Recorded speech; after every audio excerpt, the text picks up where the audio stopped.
Assalamualaikum warahmatullahi wabarakatuh. Perkenalkan, nama saya Bramastyo Wisangkumoro dari kelas 1C. Di sini saya akan menjelaskan tentang akhlak dalam kehidupan sehari-hari. Akhlak dalam kehidupan sehari-hari.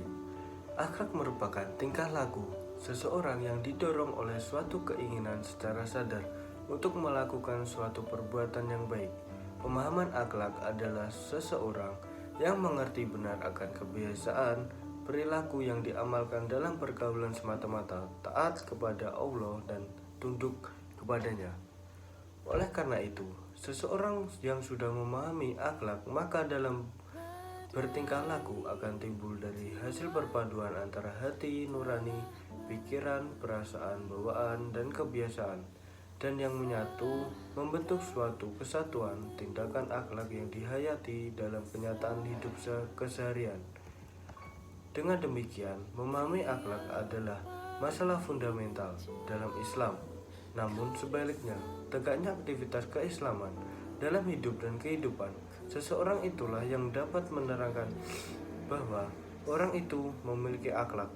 Jika seseorang sudah memiliki akhlak dari menghasilkan kebiasaan hidup dengan baik, semua yang telah dilakukan itu akan melahirkan perasaan moral yang terdapat di dalam diri manusia itu sendiri sebagai fitrah, sehingga ia mampu membedakan mana yang baik dan mana yang jahat, mana yang bermanfaat dan mana yang tidak berguna, mana yang cantik dan mana yang buruk.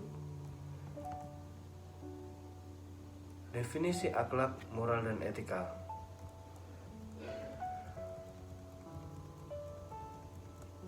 Akhlak secara bahasa bentuk jamak dari kuluk yang berarti budi pekerti, perangai, tingkah laku atau tablet. Berakar dari kata khalaqo yang berarti menciptakan, seakar dengan kata kholik atau pencipta, makhluk atau yang diciptakan, dan khalq penciptaan.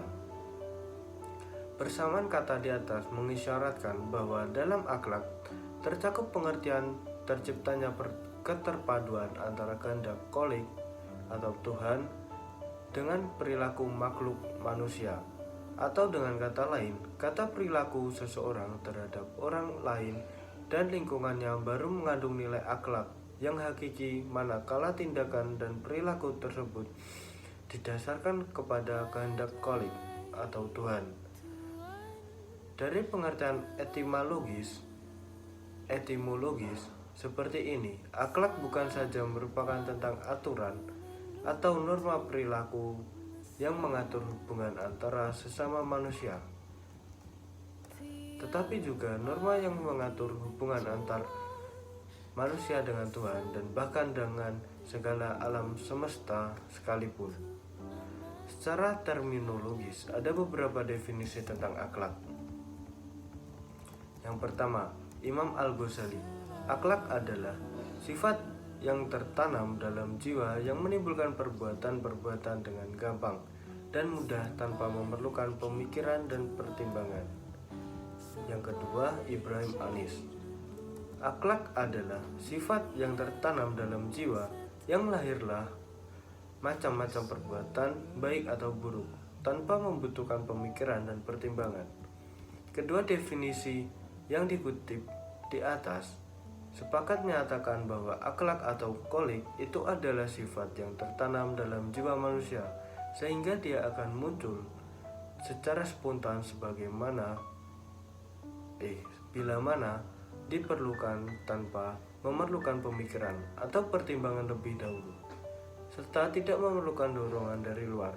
Dalam Mujam al-Wasi disebutkan min ghairi bijuk ilmu fiqh warujuk, tanpa membutuhkan pemikiran.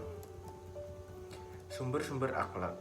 Yang dimaksud dengan sumber akhlak adalah yang menjadi ukuran baik dan buruk atau mulia dan tercela. Sebagaimana keseluruhan ajaran Islam, sumber akhlak adalah Al-Quran dan As-Sunnah, bukan akal pikiran atau pandangan masyarakat sebagaimana pada konsep etika dan moral. dan bukan pula karena baik atau buruk dengan sendirinya, sebagaimana pandangan Mu'tazilah. Dalam konsep akhlak, segala sesuatu itu dinilai baik atau buruk, terpuji atau tercela semata-mata karena syara' Al-Quran dan As-Sunnah menilainya demikian. Kenapa sifat sabar, syukur, pemaaf, pemurah, dan jujur misalnya dinilai baik? Tidak lain karena syara' menilai semua sifat-sifat itu baik. Begitu juga sebaliknya. Kenapa pemarah, tidak bersyukur, dendam, kikir, dan dusta misalnya dinilai buruk? Tidak lain karena syara' menilainya demikian.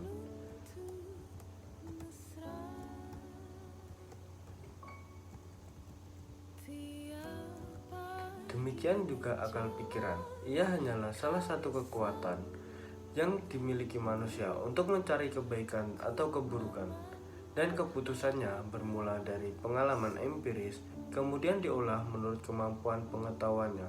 Oleh karena itu, keputusan yang diberikan akal hanya bersifat spekulatif dan subjektif.